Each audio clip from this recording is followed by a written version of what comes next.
Salve, irmãos, com a paz do Senhor Jesus. Com muita alegria, estamos iniciando mais uma aula nesta manhã chuvosa. Estava bastante calor, de repente ameaçou dar uma chuvinha e choveu pouco, está chovendo pouco, fraco, porém está um vento geladinho. Estamos muito felizes por esta manhã poder participarmos de mais uma aula de História da Igreja, dessa vez da unidade 3, que traz por título A Idade Moderna e a Reforma Protestante.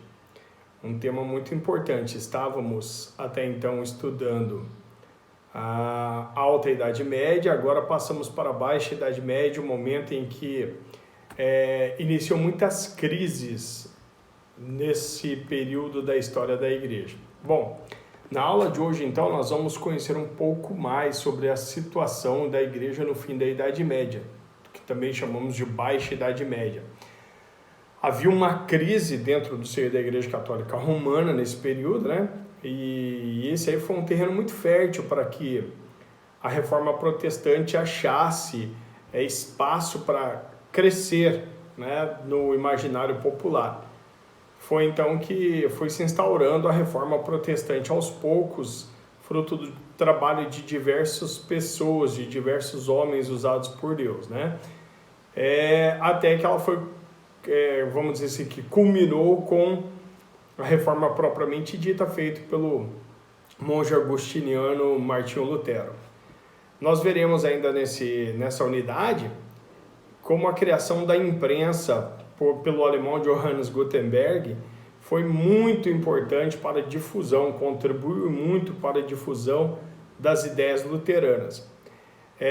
Desejo ainda abordar com os irmãos a vida e a contribuição de pessoas importantes, como João Calvino, por exemplo, e por fim, a reforma protestante que ocorreu na Inglaterra contra a reforma e o desenvolvimento da Igreja Ortodoxa Oriental.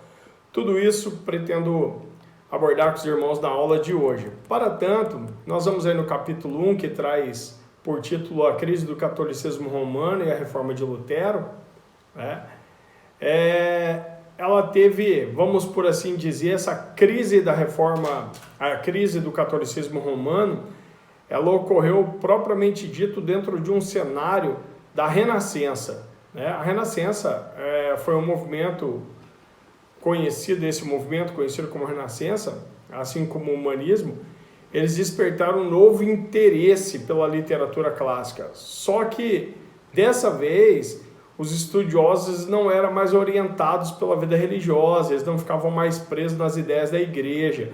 Agora eles eram livres, eles pesquisavam coisas de interesse deles, coisas que pudessem ser realmente interessantes para uma nova mentalidade, e não dentro daquele formato todo enquadradinho pela igreja, tá certo? Então, eles não estavam ligados à igreja e eles produziam com o objetivo apenas de sustentar os interesses doutrinários e políticos seus e não da igreja como era antigamente. Então, os homens da Idade Moderna não eram totalmente destituídos da vida religiosa. Eles tinham em si,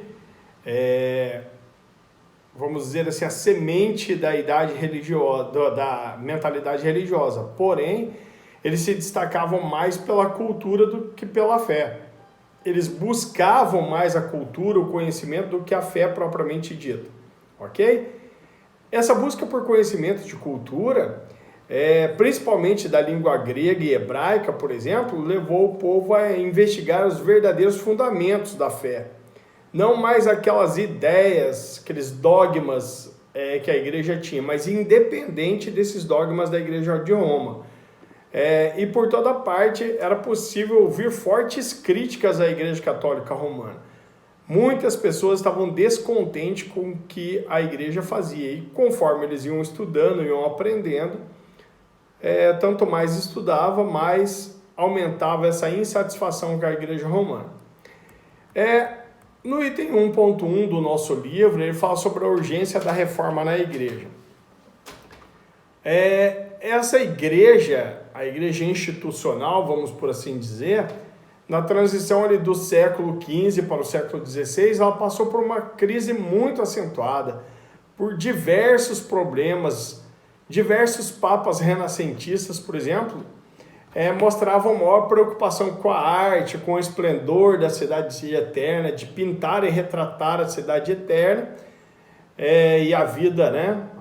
Além do seu próprio prestígio cultural e político que eles gostavam de retratar nos seus quadros e pinturas e afrescos e assim por diante. Eles preferiam muito mais isso do que se preocuparem com o bem espiritual do povo. E essa crise foi sendo acentuada pela insatisfação que as pessoas estavam, porque elas não se sentiam pastoreadas, né? Dos cantos mais remotos da cristandade, vamos assim por dizer, vinha gritos pedindo, né? Ecoava gritos pedindo que acontecesse uma reforma. Tinha que ter uma reforma, a começar pela cabeça, né, da igreja, que seria o Papa, até pelos membros. Tinha que ter uma reforma de forma que a igreja pudesse voltar a ser a igreja neotestamentária. Então, diante desse quadro, era necessário a igreja realizar uma reforma, mas não havia vontade nem por parte do pontífice, né, e nem de seus colaboradores de fazer uma reforma, porque isso era trabalhoso e ia tirar deles grandes privilégios que eles não estavam dispostos a abrir mão. E como nós já ouvimos, já abordamos aqui, né, já falamos com os irmãos há algum tempo atrás, é preciso lembrar que o clero sequer conhecia a doutrina. Muitos membros do clero sequer imaginavam o que vinha a ser a doutrina católica. Eles tinham um grande despreparo intelectual para as funções religiosas a qual exerciam. Muitos deles, conforme nós já explicamos para os irmãos, eram filhos de reis, que apenas para que não ficasse como príncipes vassalos. E como não tinham pendor para a vida militar, acabava entrando para a vida religiosa para manter um status quo do qual eles pudessem não ficar diretamente subordinados aos seus irmãos. Muitos até almejavam ser papa, porque o papa, nesse período, estava acima do poder secular. Então, se o irmão dele, que era o primogênito, ia ser o rei, ele ia ser o papa. Então, muitos almejavam isso. Isso fez com que a igreja fosse povoada, fosse, vamos por assim dizer, fosse comandada por pessoas com total despreparo intelectual e espiritual para o comando da Igreja Católica Romana, ok? Bom, dito isso, nós vamos então imaginar que houve esse enfraquecimento do poder papal. E se houve um enfraquecimento do poder papal por um lado, por outro, teve o fortalecimento das monarquias.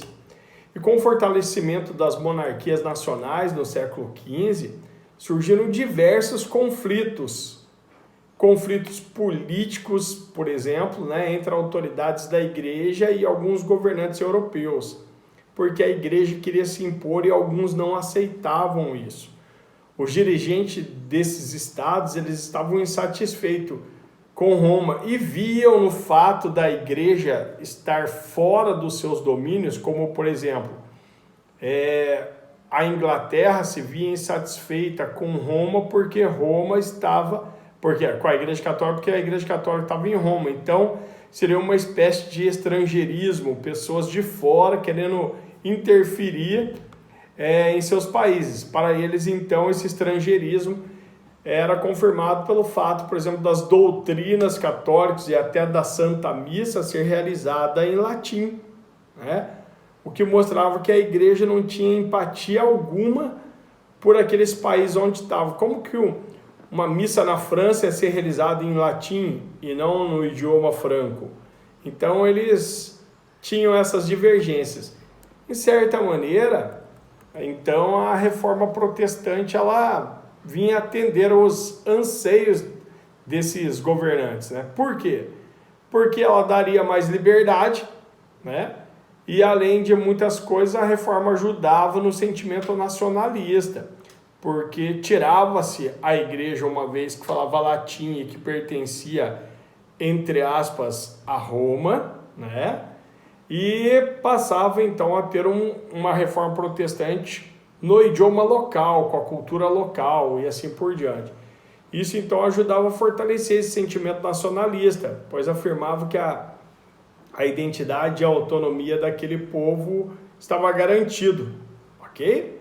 Então é necessário nós entendermos o terreno onde a reforma protestante foi sendo semeada.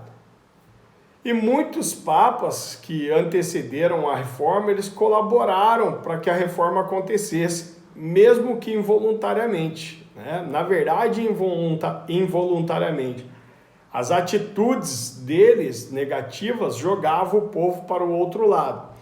Então, os papas do Renascimento e suas atitudes, elas contribuíram muito para o advento da reforma.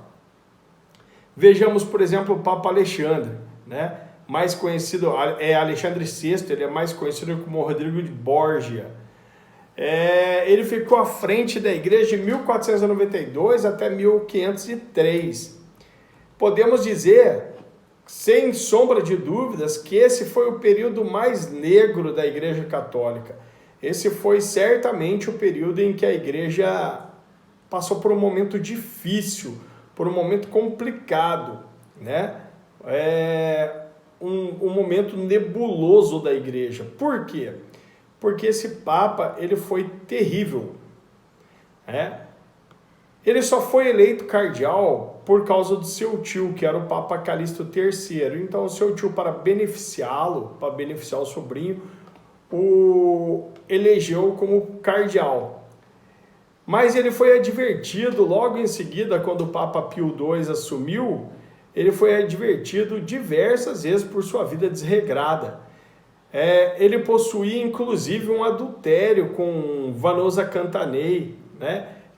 E com ela ele teve 4 filhos. Vejamos que não é um deslize, é um período longo que ele teve de relacionamento com Vanosa, a ponto dele ter 4 filhos, sendo eles, o primeiro deles foi César, né, que nasceu em 1475, o segundo deles foi Giovanni, que nasceu em 1476, terceiro filho foi a Lucrécia Borgia, mais conhecida de todos os filhos dele, porque ela por diversas vezes mandou na Igreja Católica, né? Ela nasceu em 1480, e por fim Jofre, que era o caçula dele, junto com Vanosa, né?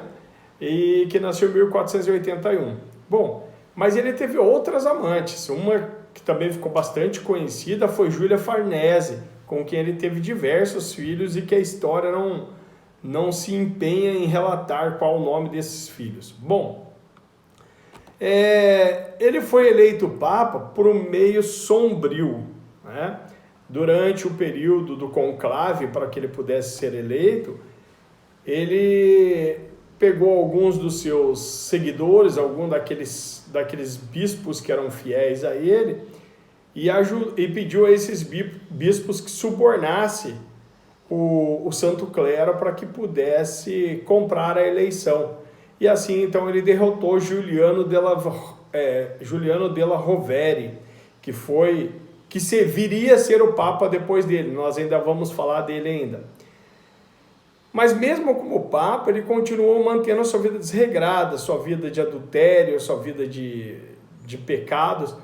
Para se ter uma noção, por diversas vezes ele foi acusado de simonia. O que vem a ser simonia? São vendas de cargos eclesiásticos. Então, para se ganhar vantagens financeiras, ter vantas financeiras, ele vendia cargos. Quem pagasse podia ser padre, bispo, arcebispo, dependia daquilo que estaria disposto a pagar, né? Então ele foi acusado de cometer o crime de simonia, ou simônia, como se queira chamar também, né? Que seria a venda desses cargos eclesiásticos. Outra coisa também, ele foi acusado de nepotismo, ou seja, de ter beneficiado os seus filhos em diversas coisas. Para se ter uma noção, por exemplo, o seu filho, Cesare, ele tinha apenas 16 anos quando ele foi ordenado cardeal. 16 anos. 6 anos mais tarde, ele já desistiu do cardinalato para casar-se com uma princesa francesa. Em troca disso, ele receberia uma boa porção de terra de onde seriam os territórios hoje dos estados pontifícios, então onde hoje fica o Estado do Vaticano. Essa é a situação que se encontrava a igreja naquela época, mas não acaba por aqui ainda, né? Outros absurdos que Alexandre VI ou Rodrigo de Borges cometeu é que nesse período multiplicaram o ponto em que duas oportunidades ele foi substituído, mas não foi substituído por um outro arcebispo, né? Veja só, ele precisava se ausentar do comando da igreja, o correto é que outro cardeal assumisse, mas não, ele deixou a sua filha, Lucrécia Borgia, no comando da igreja. Essa era a situação que Alexandre estava impondo à igreja, era a situação que Alexandre trazia para a igreja, uma situação periclitante, realmente de grande confusão. Então Lucrécia Borgia assumiu a igreja por 2 vezes. Então, outra coisa era conforme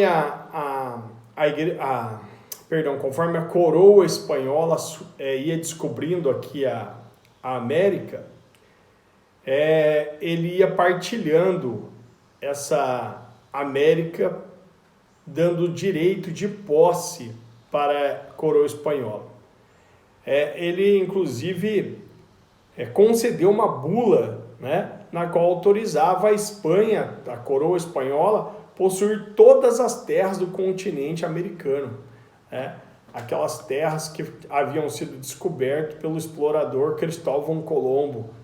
Bom, mas como tudo é um jogo de interesse, e ele fazia isso porque a coroa espanhola era a principal aliada da Igreja Romana, houve um momento em que ele viu que poderia ter vantagem de outra coroa, que era a coroa portuguesa. E assim, então, mais tarde, em 1494, por interesse, a Espanha teve que dividir então as terras com Portugal no conhecido Tratado das Tordesilhas, ou Tratado de Tordesilhas, que é o mais correto. Então, apesar dos inúmeros conflitos com as autoridades seculares, não há dúvida que o maior de todos os desafios de Alexandre foi o padre Domiciano Girolando, ou Jerônimo de Savonarola, como cada um queira chamar, nós já estudamos sobre ele. Esse padre dominicano, ele contestava o poder do Papa e afirmava que ser ele o porta-voz de Deus, né? O Papa não era o porta-voz de Deus. Ele afirmava não ser o Papa o porta-voz de Deus. Como se não bastasse isso, né? Não sabemos ao certo como que foi a morte de Alexandre VI. Mas agora, puxando para o lado dos historiadores, muitos historiadores salientam que ele morreu em 18 de agosto de 1503, após passar uma semana doente, com muita febre, vômitos. E aí, segundo esses historiadores, diz que ele foi envenenado ao tomar por engano uma taça de vinho, que ele tinha envenenado. Ele, juntamente com seu filho, haviam envenenado para matar um outro cardeal, mas a taça, por algum engano, foi trocada e no final ele ingeriu essa taça e culminou com a morte dele. Isso é uma parte feita pelos historiadores que contam, mas não há como afirmar a forma correta que ele morreu, tá certo? Bom, uma vez que ele morreu, e eu citei para os irmãos ali em cima que Juliano della Rovere havia sido derrotado após o Papa comprar, então, Alexandre VI ter comprado a sua eleição, Juliano della Rovere, ele aprendeu o jogo sujo. E da mesma forma ele também foi eleito Papa subornando os cardeais e comprando a sua eleição a Papa a peso de ouro. E assumiu o nome de Júlio II, então, após a morte de Alexandre VI. Então, com a morte de Alexandre VI, chega ao poder o Papa Júlio II, que nada mais era do que o cardeal Juliano della Rovere, ok? uma das suas primeiras atitudes foi então ordenar a destruição da basílica que já estava em construção e iniciou a construção de uma basílica muito maior, que é a atual basílica que temos hoje, né? A Basílica de São Pedro. Ele ficou conhecido, o Juliano II ficou conhecido como o Terrível, pois, na verdade, ele era mais um comandante e rei, né, do que um líder espiritual da igreja. Para ele, a salvação da igreja estava na política e na guerra. Se fosse necessário, as pessoas deveriam aprender o amor ao evangelho pela guerra, pelas armas, pelo poder, tá certo? Então, foi essa filosofia, mentalidade de Juliano II. Mas ele, como todos os demais, como todos os seres humanos, veio a morrer e chega então ao poder Leão X, né? Esse cardeal, Giovanni de Médici, tornou-se o Papa com o nome de Leão X e ele ficou no poder de 1513 até 1521 depois de Cristo. Ele era muito inteligente, muito sagaz e defensor do humanismo. Leão X ele ficou conhecido pelo esbanjamento de recursos, ele gastava dinheiro tudo em prol do seu poder e da sua glória, tá certo? Esse era o quadro que nós tínhamos dos papas no Renascimento e essa foi a forma terrível que eles permaneceram no poder e por isso eles contribuíram sem querer para que fosse preparado o terreno da reforma protestante. Houve embates terríveis entre o Papa e muitos dos seus padres, mas houve também aqueles que se aliaram ao Papa. Johann Tetzel foi um desses que se aliou ao Papa, né? Conforme nós acabamos de ver, o que interessava para o Papa Leão X era esbanjar dinheiro, ter poder e ter glória. Mas para se esbanjar e se ostentar poder e glória, era necessário ter dinheiro e vamos dizer assim que nesse momento da história apareceu a pessoa certa. O padre Johann Tetzel, com a missão de percorrer toda a Alemanha vendendo as bulas assinadas pelo Papa. Aquelas bulas que concediam perdão pelos pecados. Cada bula estava escrito que quem a adquirisse recebia do Papa perdão de todos os pecados já cometidos, pecados que viesse a cometer, tá certo? Os conhecidos, os não conhecidos, qualquer pecado estaria perdoado por essa bula. E não apenas os pecados daquele que adquiriu a bula, que pagou por ela, mas pelos seus entes e amigos, vivos ou mortos, desde que a pessoa comprasse em nome daquela pessoa. Eu podia comprar uma bula para mim, uma bula para minha esposa, uma bula para o meu filho, uma bula para o meu vizinho, para o meu tataravô, que já morreu, e os pecados estariam perdoados. É óbvio que nós sabemos que isso é mentira, né? Só apenas era a visão deles. Ou seja, se eu comprasse então uma bula em nome do meu tio-avô que morreu e era um pecador, segundo Tetzel e segundo o Papa, a bula perdoaria os pecados do meu tio-avô, né? Retirando ele do purgatório e até do inferno e transportando ele para o paraíso celeste. Olha a situação que a igreja estava mergulhada. Tetzel, ele pregava a célebre frase que no momento que o dinheiro caía no fundo do cofre, a alma da pessoa era liberta do purgatório e subia para o céu. Inclusive, nas suas homilias, ele dizia que ao som da moeda batendo no fundo do cofre, a alma era liberta para o céu.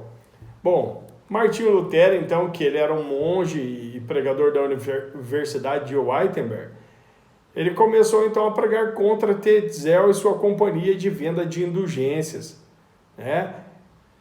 Tetzel não andava sozinho, ele já andava com um grupo de pessoas, era uma companhia de vendedores de indulgências. Mas Martinho Lutero começou a pregar denunciando como um falso ensino. E finalmente a igreja então entra em um processo profundo que, vamos dizer assim, seria irreversível esse processo, que seria um despertamento para a reforma, tá certo? Bom, depois disso, nós vemos aí o que o autor do nosso livro ele coloca sobre a prática de simônia ou de simonia. Eles vendiam de tudo, tudo era vendido para se ganhar dinheiro, né?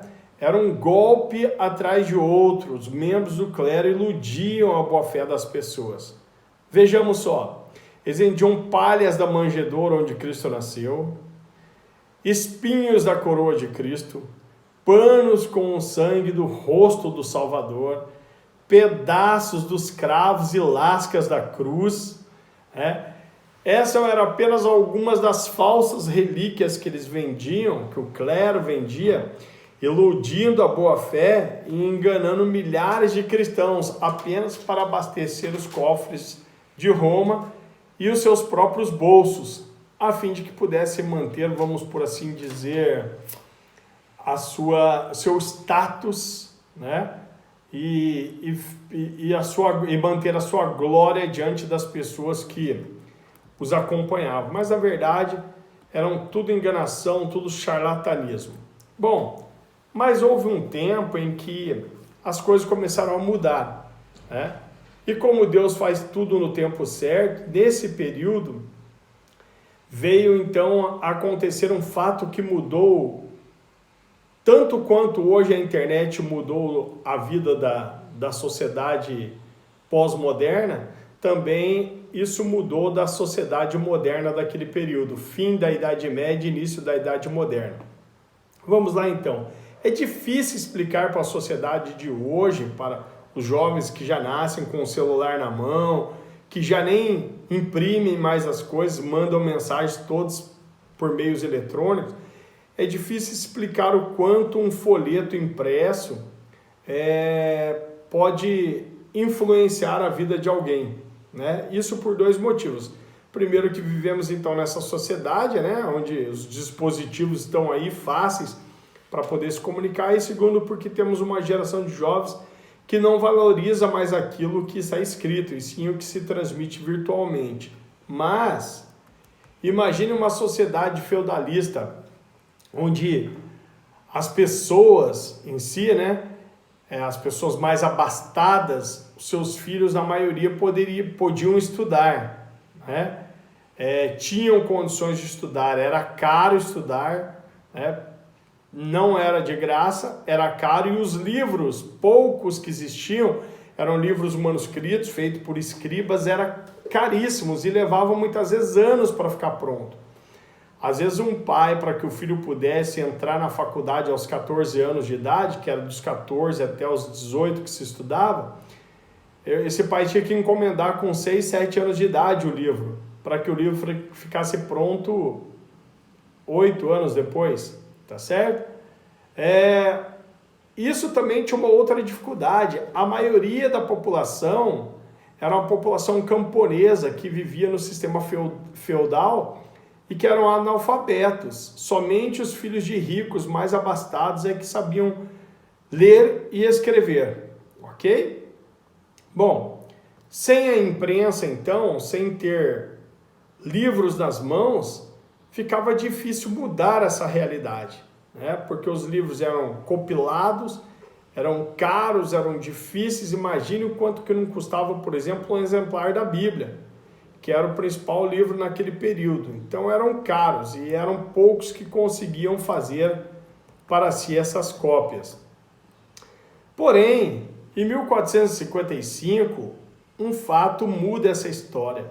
A descoberta da imprensa por Johannes Gutenberg, um alemão que criou a imprensa. Essa criação da imprensa fez, vamos dizer assim, circular facilmente milhares de cópias de livros. O primeiro livro impresso pela prensa de Johannes Gutenberg foi um exemplar da Bíblia Sagrada. E logo em seguida, milhares de exemplares da Bíblia passaram a ser publicados. E não apenas isso. Juntamente com esses milhares de exemplares, que ficou muito mais barato, né? Digamos que um exemplar da Bíblia na época levava 6 dias para ficar pronto, bem diferente de antes, que levava 6 anos, 7 anos para ficar pronto, né? Então, esse primeiro livro impresso foi a Bíblia, e juntamente com ele, logo após, né, com essas cópias da Bíblia, também publicava-se vários escritos de reformadores, que saíram sendo divulgados em todos os cantos. Diversos panfletos, ideias reformadoras saíram sendo distribuídos para as pessoas. Os tipos móveis, né, a imprensa, facilitou essa divulgação, essa velocidade, né? Aquilo que antigamente custava em média um salário mínimo, que era o preço de uma Bíblia, um salário mínimo do ano, né? Um operário trabalhava o ano inteiro para poder conseguir uma Bíblia. A partir daquele momento, então, passou a ser barateado e a Bíblia passou a ser o livro que mais circulava nesse período da história. Então, paralelamente a essas traduções da Bíblia, conforme estava abordando já, circulavam milhares de livros e panfletos que continham ensinamentos reformadores. Essa mensagem de reforma e santidade encontrava eco no sentimento nacionalista, que nós já falamos agora há pouco, que era o sentimento que norteava a Europa nesse período. O desejo de parte da nobreza de se ver livre da interferência da Igreja de Roma e o sentimento nacionalista, e ainda mais a mensagem dos reformadores, fazia que tudo convergisse para uma ruptura com Roma e a adoção da igreja mais fiel àquele modelo neotestamentário que já abordamos ali em cima. Nesse sentido, então, a imprensa foi realmente uma ferramenta eficaz na propagação do evangelho genuíno e reformado. Ok? A forma de exemplificar para os irmãos, basta nós lembrarmos que a igreja tinha uma velocidade de crescimento. Com a invenção do rádio, a igreja cresceu bastante, cresceu mais. A televisão teve um certo crescimento, mas não foi tão importante sim, porque houve muita resistência contra a televisão quando ela foi lançada. Porém, a internet, ela veio fazendo mais ou menos o mesmo papel, a rede mundial de computadores veio fazendo mais ou menos o mesmo papel da imprensa de Gutenberg. Ela agilizou o processo de evangelização e de doutrinação da população mundial, espalhando com mais facilidade no mundo europeu, vamos dizer assim, da Idade Média, início da Idade Moderna, espalhou com mais velocidade a mensagem reformadora da igreja, ok? Aí nós vemos então que nesse terreno fértil surge então o reformador Martinho Lutero, e nós vamos tentar abordar agora um pouco a vida e o pensamento dele, ok? Martinho Lutero, conforme já abordamos em outra matéria, na matéria evangelismo, nasceu durante o tempo em que a Europa descobria novas civilizações, né? Iam chegando holandeses em partes aqui da América do Sul, vinham chegando espanhóis, portugueses, a Inglaterra descobria a Nova Inglaterra, que hoje é os Estados Unidos, diversos países da Europa, mas principalmente esses 4 países, Espanha, Portugal,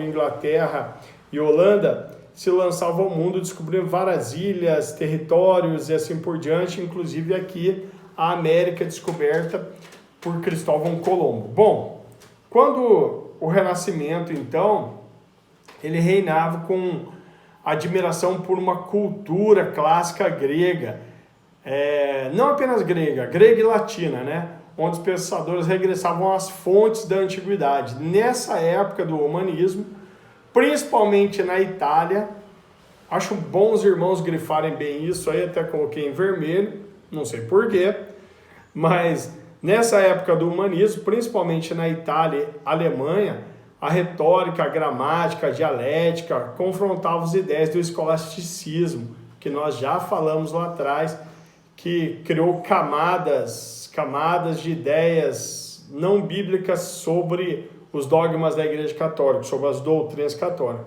Foi nesse período, então, diante de todo esse contexto, que nasce Martinho Lutero, né? Numa sociedade cheia de superstições, cheia de reis que questionavam a autoridade do Papa, uma sociedade,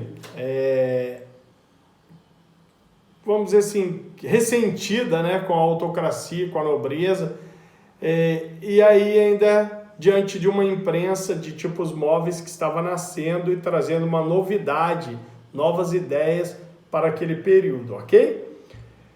Martinho Lutero foi um profundo estudioso, ele se tornou bacharel em 1502 e doutor em artes em 1505, 3 anos apenas depois. Vamos dizer assim que um ano mais tarde, aproximadamente um ano mais tarde, ele fez seus votos de monge, né?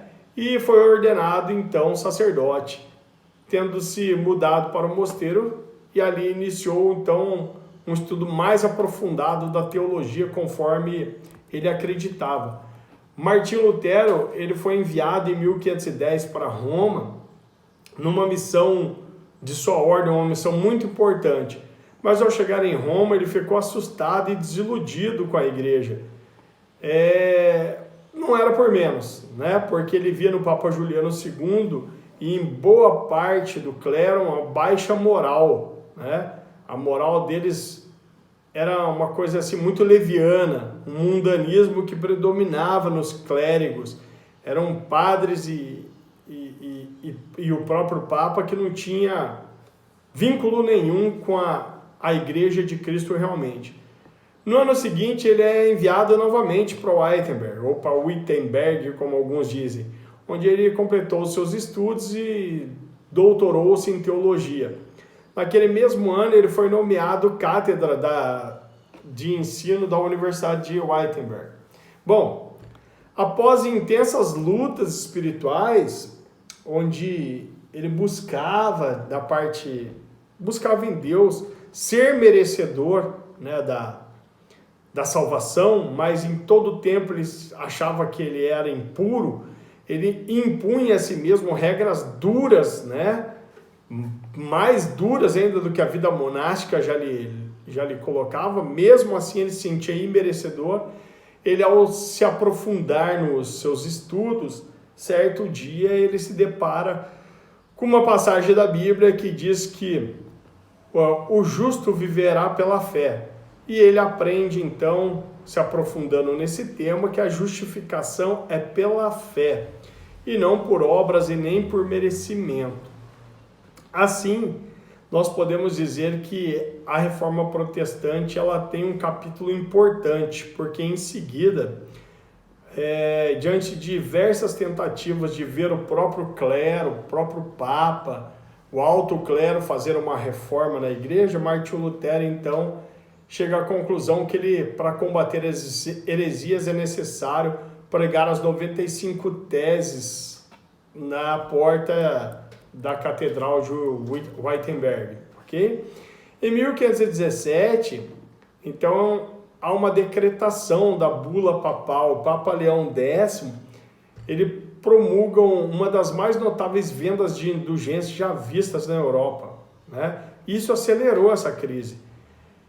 Na bula, o Papa estabelecia que aqueles que contribuíssem com a construção da Catedral de São Pedro, lá em Roma, eles receberiam de Deus o perdão total dos seus pecados. E para efetivar o negócio, e isso era um negócio, a maior prova disso é que Leão propôs um acordo com a França e com a Inglaterra e também com os banqueiros alemães, né? Aqueles que fossem signatários desse acordo, vamos por assim dizer, eles dividiriam o lucro com Roma. Parte do lucro da arrecadação da venda das indulgências seria dividido. Escandalizado então com essa atitude, em 31 de outubro de 1517, Lutero fixou suas 95 teses em latim na porta da igreja, e da igreja de Todos os Santos, vamos deixar frisado aqui, que ficava em Wittenberg, tá certo? Alguns itens, apenas alguns itens, me permitam ler esses itens, porque é difícil guardá-los de cor. Eu vou então mudar o olhar aqui para que eu possa ler. No item 1 dessas 95 teses diz: ao dizer fazei penitência, Mateus 4,17, o nosso Senhor e Mestre Jesus Cristo quis que toda a vida dos fiéis fosse a penitência, não sacrifícios, não penitências, pagando penitência, indo até uma catedral, indo a tal lugar de um lugar para o outro, andando e se sacrificando. Não é essa a penitência. A penitência é uma vida regrada, uma vida guiada pelo Espírito Santo de Deus. Isso é uma penitência. Segundo, essa penitência não pode ser entendida como penitência sacramental, isto é, de confissão e satisfação celebrada pelo ministério dos sacerdotes. Não é isso. É uma vida realmente ungida por Deus, aquela pessoa procura viver a vontade de Deus. Isso sim é penitência.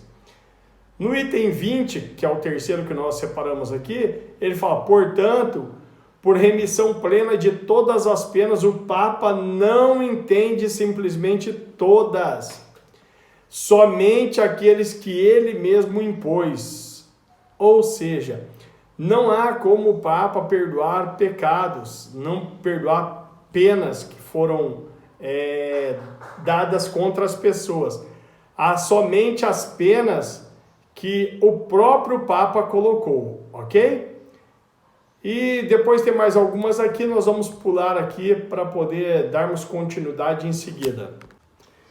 Então, os efeitos dessas teses foi em grande parte na população que começou a protestar. As pessoas começaram a questionar, fizeram a igreja então perder a sua credibilidade, o Papa perder a sua credibilidade, e a venda das indulgências acabou sendo muito prejudicada.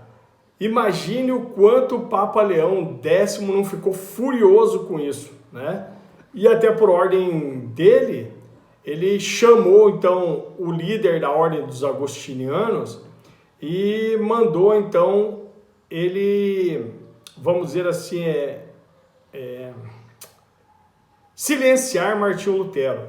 Mandou que Gabriel da Volta silenciasse Martinho Lutero. Bom, várias coisas foram feitas com essa tentativa de silenciar Lutero. Após diversos embates públicos, diversas tentativas de calar Martinho Lutero, ele foi considerado um herege pela igreja, pois ele se recusou sumariamente a se retratar e a negar as suas teses. Pelo contrário, quando ele foi chamado na presença dos enviados de Roma, ele confirmou tudo que já havia falado, né? Confirmou seus questionamentos e questionou a autoridade do Papa e a infalibilidade dos concílios eclesiásticos e insistiu na primazia das Escrituras. As Escrituras deveriam ter primazia. Ela sim era a autoridade sobre a vida do cristão. Lutero, aproveitando então esse período que ele teve que ficar afastado, e ele teve que ficar afastado porque sua vida estava em risco, ele escreveu então 3 panfletos. O primeiro deles era a Oração à Nobreza, Oração à Nobreza Alemã. Bom, isso nada mais era do que um convite aos alemães para que estes reformassem a nação e a sociedade, visto que o Papa e os concílios haviam falhado nisso, nada tinham feito para que isso acontecesse. O segundo panfleto que ele escreve chama o Cativeiro Babilônico da Igreja, onde atacou a totalidade do sistema sacramental, né? Esse, vamos dizer assim, sistema sacramental da Igreja medieval foi atacado porque Lutero afirmava que havia apenas 2 sacramentos, o batismo e a Santa Ceia do Senhor, e não 7 sacramentos como a igreja havia ensinado e tinha imposto sobre as pessoas. Ele também negou a doutrina da transubstanciação e da missa como sacrifício, ok? O terceiro panfleto que Lutero escreve fala da liberdade do cristão. Ele foi direcionado para o Papa e nele Lutero defendia a doutrina da justificação pela fé. Não existia outra forma de salvação e perdão dos pecados. A única forma que existia era a justificação pela fé, era crer em Jesus Cristo e se arrepender dos seus pecados para que pudesse ser perdoado, né? Para que pudesse ser limpo. A Bíblia deixa bem claro, aquele que crer, né? Aquele que crer e for batizado será salvo. Então, para ele, tinha que crer, tinha que confiar que era pela fé que vinha a justificação e assim por diante. Bom, dito isso, nós entramos então na parte em que o Papa ele ficou ainda mais furioso e mandou Lutero se retratar, caso contrário ele ia ele seria excomungado. O Papa ameaçou excomungar Martinho Lutero, que não se retratou. E aí, quando ele expede então a bula excomungando Martinho Lutero, excluindo, expulsando ele da igreja como herege, Martinho Lutero resolve então romper definitivamente com a autoridade eclesiástica. E o que ele faz? Ele faz uma fogueira bem na praça que fica na porta da entrada da cidade de Wittenberg, e nela, no dia 10 de dezembro de 1520, então ele simplesmente pega e queima a bula papal aos olhos de toda a população. E ignora essa ameaça da excomunhão dele. Só para que os irmãos possam entender, nesse período quem era excomungado, ele era como se já sentisse o fogo do inferno queimando seus pés. As pessoas ficavam desesperadas, buscavam de tudo quanto é forma, muitos davam tudo para a igreja para poder voltar a ter comunhão com a igreja.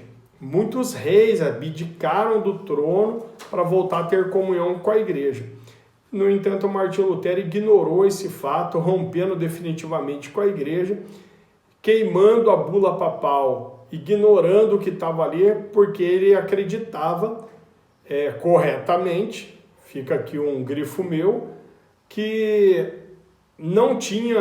o Papa não tinha poder para excomungar ou para dar salvação para qualquer pessoa, ok? Estava aqui então feita a reforma da igreja. Há um outro fato importante que precisamos frisar aqui, que foi a dieta que aconteceu, ou a reunião, que ficou conhecida como a Dieta de Worms. E nela ocorreram as divulgações das ideias luteranas logo após ela. Bom, o imperador Carlos V, ele era um aliado, profundo aliado do Papa. E de repente ele resolve que ele ia convocar Martinho Lutero, para que ele comparecesse diante da Assembleia Imperial de Worms, para que ele fosse julgado pelos príncipes alemães. Para dar garantia que o Lutero não seria morto, então ele lhe concede um salvo-conduto, vamos assim dizer, nos mesmos moldes que foi feito com John Huss, quando Huss foi comparecer diante do Tribunal de Constança, do Concílio de Constança. Bom, os amigos de Martinho Lutero lembraram ele: olha, veja o que aconteceu com Huss, não entra nessa, Lutero, isso é furada, vamos por assim dizer. Mas Lutero não se abala e estava decidido aí mesmo, e ele diz: eu irei a Worms ainda que me cerquem demônios, tantos quanto são as telhas dos telhados, mesmo assim eu estou tranquilo quanto a isso. E, enfim, chegando lá, o imperador exigiu que Lutero se retratasse, mas Lutero dá uma resposta, e eu peço mais uma vez a vênia aqui, que me permitam ler, porque eu tirei um texto um pouco maior da resposta de Lutero, que diz assim, sobre a retratação, Se eu não estiver convencido de erro pelo testemunho das Escrituras, ou pela razão clara, não posso retratar-me, nem me retratarei de coisa alguma, pois não é seguro e nem honesto agir contra a própria consciência. Deus me ajude. Amém. Foi isso que ele disse diante do imperador. Lutero, ele contava com o apoio da maioria dos príncipes, dos nobres, vamos por assim dizer, alemães. Uma vez que, conforme nós já abordamos ali em cima, eles eram hostis a Roma, a interferência exterior no seu país. Porém, contrariando a decisão dos príncipes, que todos tinham direito a voto, contrariando essa decisão, Carlos V ordenou que o banimento de Lutero dos territórios imperiais, ele não podia mais permanecer em nenhum território alemão, e além disso, Carlos V mandou ainda que os seus livros fossem queimados, todos os seus livros. Ninguém poderia ser pego com um livro escrito por Lutero. Sabendo então que a vida de Lutero corria perigo, quando Lutero estava no caminho de volta para sua casa, um grupo de amigos o sequestrou, né, e o levou secretamente para o castelo de Wittenberg, onde ele foi acolhido ali pelo príncipe Frederico II da Saxônia, né? Outros príncipes ajudaram de outras formas, como por exemplo, muitos utilizavam suas finanças para divulgar a publicação das ideias luteranas por todo o império, ou seja, tinha que pagar para imprimir, né, as ideias na imprensa, e eles pagavam para que essa imprensa pudesse publicar as ideias de Lutero e espalhasse por toda a Alemanha. Além disso, também publicavam Bíblias em alemão, que Martinho Lutero daqui a pouco nós vamos falar disso, ele vai traduzir, né? E assim eles publicavam para que pudesse estar no idioma daquelas pessoas. Bom, a imprensa então se converteu num veículo de persuasão importantíssimo, persuadia as massas, alcançava a grande massa da população. Em 1521, para se ter uma ideia, circulava cerca de 350 mil livros escritos por Martinho Lutero. Era muita coisa para a época. Durante esse tempo, no castelo de Wittenberg, Lutero traduziu o Novo Testamento para a língua alemã, que passou a ser publicado, conforme já abordei ali em cima, passou a ser publicado em massa. Desde da sua tradução, né, para o alemão por Lutero, quando ele estava no castelo de Wittenberg, até ao fim da vida de Lutero, milhares e milhares de cópias foram publicadas. Enfim, assim nós vemos que a vida de Martinho Lutero foi uma vida de dedicação aos estudos, à escrita, tudo com o intuito de poder aprender para ensinar as pessoas e para que o povo pudesse ser esclarecido e assim organizar então a reforma alemã, ok? Em 18 de fevereiro de 1546, ele foi para Eisleben, onde ele foi arbitrar em uma disputa que existia entre dois príncipes luteranos da nobreza, dois membros da nobreza que eram luteranos. Estando ele em Eisleben, veio a falecer e ele foi sepultado na igreja do castelo de Wittenberg. Essa foi a vida de Martinho Lutero, a sua obra, a sua contribuição. Muito mais coisas teríamos para abordarmos, mas o nosso tempo é exímio. Procurem se aprofundar sobre a história de Martinho Lutero, sobre sua obra, suas traduções, o quanto os príncipes alemães colaboraram, o quanto a prensa criada por Johannes Gutenberg foi importante e o quanto Deus agiu poderosamente nesse período para que a sua igreja pudesse crescer, pudesse prosperar e vencer contra as heresias que permeava esse período da história, tá certo? Deus abençoe cada um em nome de Jesus.